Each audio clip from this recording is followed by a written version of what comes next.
With 2023 officially in flashback territory, I thought it would be fun to do kind of a recap of the last year in photography and talk about what I shot and what I did on the channel.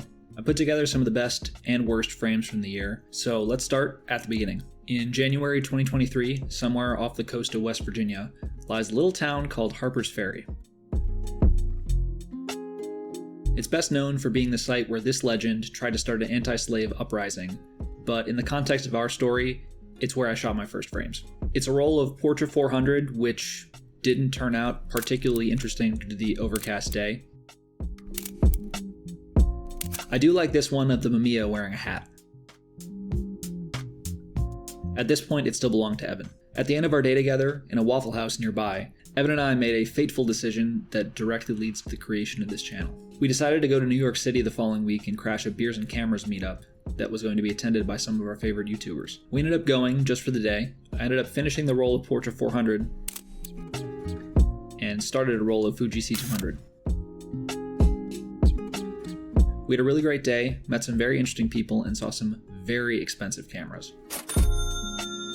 The highlight, though, was getting a chance to meet Jason from Grainy Days, Caleb from Bad Flashes, and Casey from GX Ace. What I learned is that these guys are just passionate photographers who also like to make videos, and I considered myself also part of that camp. I thought it would be a fun challenge to take a stab at making a photography video, and I got my opportunity 4 days later when I went to Ohio.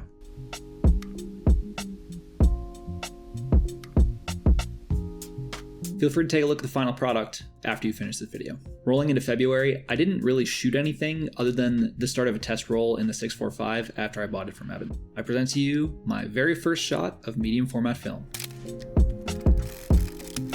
Nice. And here's the best shot on the roll. Nice. That photo just so happens to be one of the pinned ones on my Instagram, in case you were wondering. And at the end of February, I ordered 5 Pro Packs of film before Kodak raised the price March 1st. Speaking of March, it's when I actually created the channel, March 10th to be exact. Should have waited 10 more days. Absolutely fried.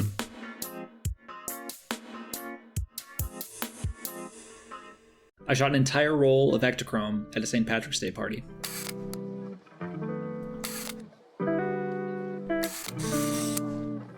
That's right, I can hang. And this one gives me the Last Supper vibes. So what I'm saying is I'm basically Da Vinci. To round out March, I took the Mamiya 645 out for a spin with a roll of Gold 200 to see the cherry blossoms during peak bloom.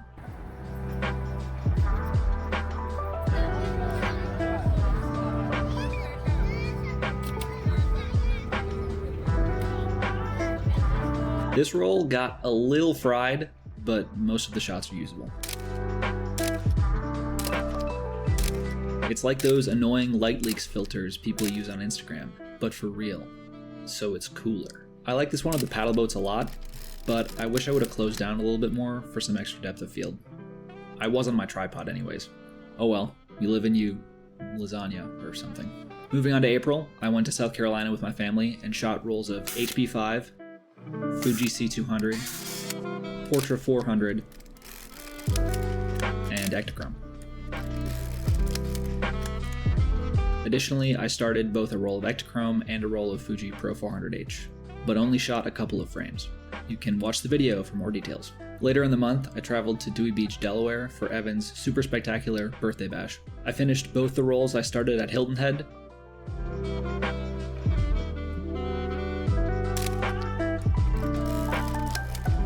as well as started an additional roll of Fuji C200 that I went on to shoot at Project Glow in Washington, D.C.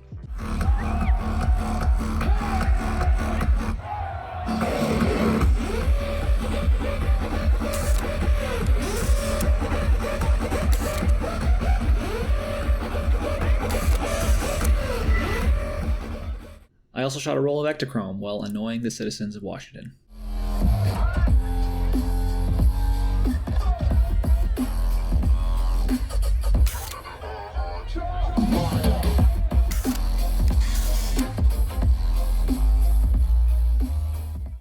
May was a huge red letter month for the channel, with 9 hours in Ohio going out exactly 100 days after returning from the trip. I went on a photo walk with Evan in Alexandria, shooting a roll of Kodak Gold that got absolutely fried. The saving grace was the roll of 800T in the Minolta that I started around that time, and continued to shoot around DC and Baltimore.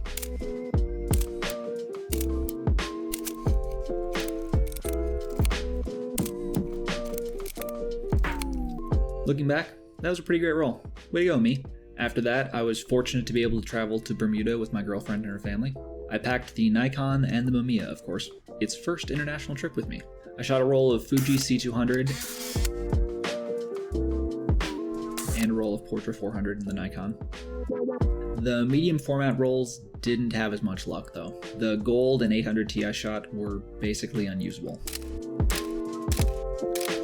The 800T is probably on me though.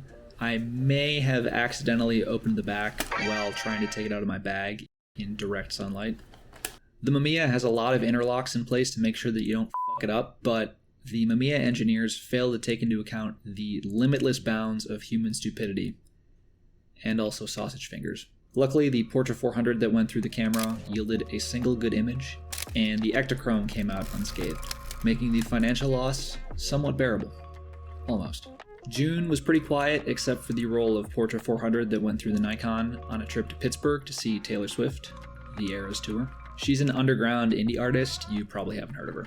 My favorite shot of the roll was of the National Historic Mechanical Engineering Landmark, the Duquesne Incline.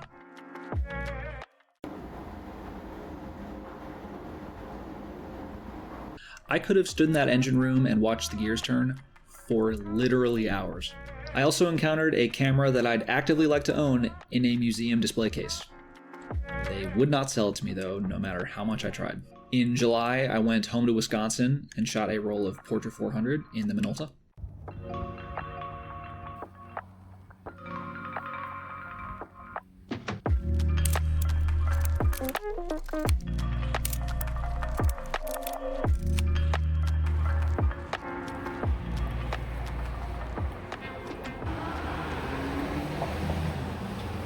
What is happening right now? I don't know what the video about, so I gotta say.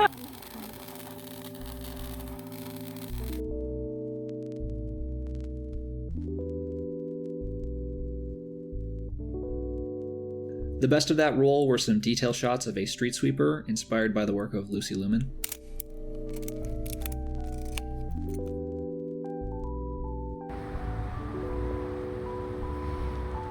I started a roll of 800T that I then finished back in Virginia.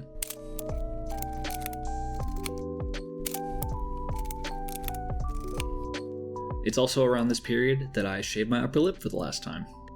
After that, it was a pretty quiet month for photography. On the digital side, I did pick up a macro lens to allow me to start scanning my own film.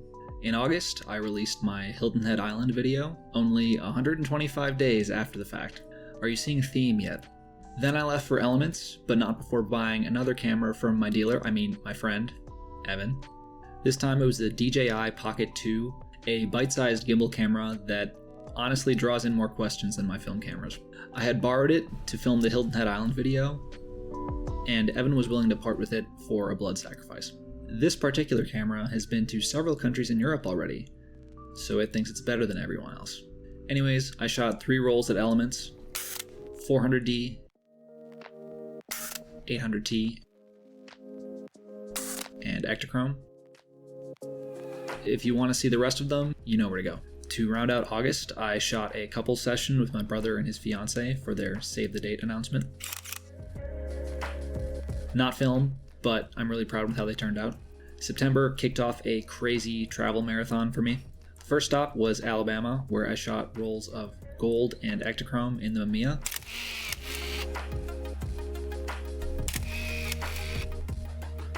And a roll of Portra 400 in the Nikon.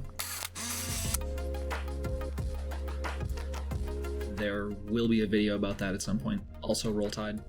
In the last days of September, my girlfriend and I headed to Seattle to embark on an Alaskan cruise where the Nikon saw some 400D,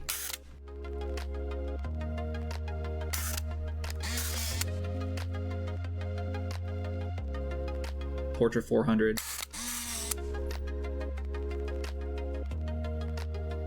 and a few frames of some Fuji C200. That stretched in the beginning of October. Video about that eventually. After that, I traveled to Maine for a weekend in Acadia National Park. The Nikon finished that roll of C200 and another roll of Portra 400.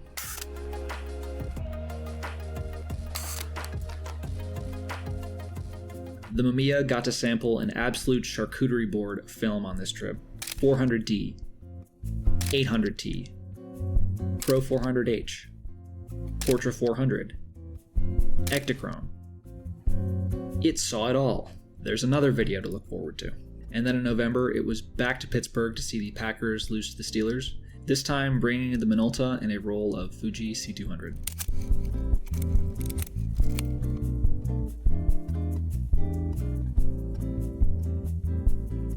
And that's all the film I have developed at this point. I'm pulling a Spotify and just forgetting December exists. I did shoot a few rolls, but we'll talk about those in the future at some point, maybe. In lieu of actual pictures shot by me, the film photography world did get some exciting news in December. Kodak and Lomography announced price decreases on some of their medium format films, which is practically unheard of in our modern film photography pricing landscape. And Harman announced a brand new color film, which we'll talk about more once I finish the roll that's in this camera. And now we've come to the main event, the statistics.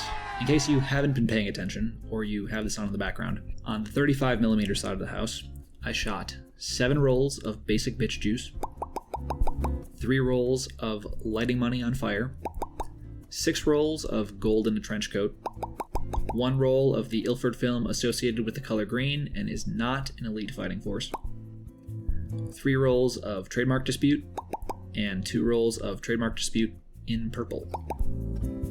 And then on the size does matter side, I shot 4 rolls of the wedding photographer special, 4 rolls of lighting even more money on fire, 4 rolls of oh my god this stuff is actually kind of affordable, 2 rolls of Fujifilm has abandoned us, 1 roll of 799T, and 1 roll of 400 dynamic versatile color negative film. So that's 22 rolls of 35, 16 rolls of 120, for a grand total of 38 rolls of film in 2023. Said another way, that's 202 feet of film laid end to end, or about 21 square feet laid out on the floor. All of that film consists of approximately 1,032 frames, cost $509 to acquire and $529 to develop, for a grand total of $1,038 spent on this hobby in the year of our Lord 2023, or about $1.01 per frame. Film photography is obviously not a cheap hobby, but I actually consider it part of my security strategy. No would-be mugger is going to be interested once they find out my pockets are full of film instead of money. Looking back, my 2023 body of work is definitely my best volume yet. Personal growth and improvement is all you can really ask for with any creative endeavor. Well, that and being paid for your work. As for the channel statistics, as of the time of recording, there are 31 Absolute Smoke shows subscribed, and the videos have a total of 304 views. As you've heard, there are several metaphorical irons in the metaphorical fire that you'll be seeing eventually. I really like this form of creativity, and I hope to continue into 2024 and beyond. I've been interested in video creation and visual storytelling for as long as I can remember as a kid who grew up on YouTube. I consider myself extremely fortunate that I have both the time and resources available to me to create the content that I want to create, and I hope you'll stick around in 2024 and beyond. So that's it, your 2023 Light Leaks film photography recap. Let me know down in the comments below if you have a favorite picture of the year or what you're looking forward to in 2024. Consider subscribing if you're not already, and thank you so much for watching.